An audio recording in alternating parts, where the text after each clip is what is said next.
পৃথিবীতে সবচাইতে শ্রেষ্ঠতম দোয়ার স্থান হলো মা বাবা।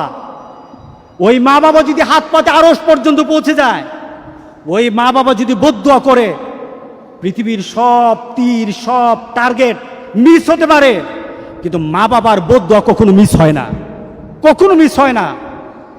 আর সন্তান মা বাবার জন্য যখন দোয়া করে, পৃথিবীর কোনো হুজুর, পৃথিবীর কোনো বুজুর্গ ব্যক্তির দোয়া কবুলের ব্যাপারে সন্দেহ থাকতে পারে, কিন্তু সন্তান যখন মা বাবার জন্য দোয়া করে, এই দোয়া আল্লাহ ফেলে দেয় না।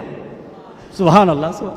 কারণ মা বাবার এই দোয়াটা শিখিয়ে দিয়েছেন স্বয়ং আল্লাহ সুবহানাহু ওয়া তাআলা, রব্বির হামহুমা কামা রব্বায়ানি সাগীরা।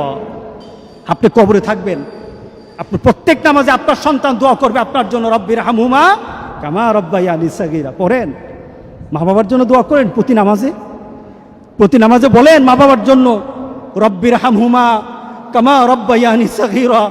আপনি দোয়া করেন, দেখবেন আপনার দোয়ার কারণে আপনার সন্তান আপনার জন্য দোয়া করছে। আপনাকে আল্লাহ যেন এমন সুযোগ করে দেয়, এমন কুলাঙ্গার সন্তান যেন আমাদের সন্তানগুলো আল্লাহ না বানায়। সবাই বলেন আল্লাহুম্মা আমিন।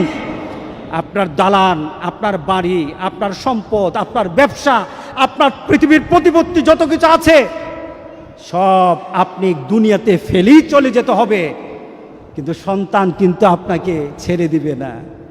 সন্তান আপনাকে ছেড়ে দিবে না।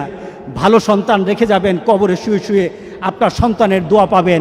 খারাপ সন্তান রেখে যাবেন, কবরে বিপদ বিপদ বিপদ চলতেই থাকবে।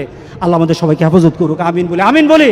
আল্লাহু আল্লাহু আল্লাহ।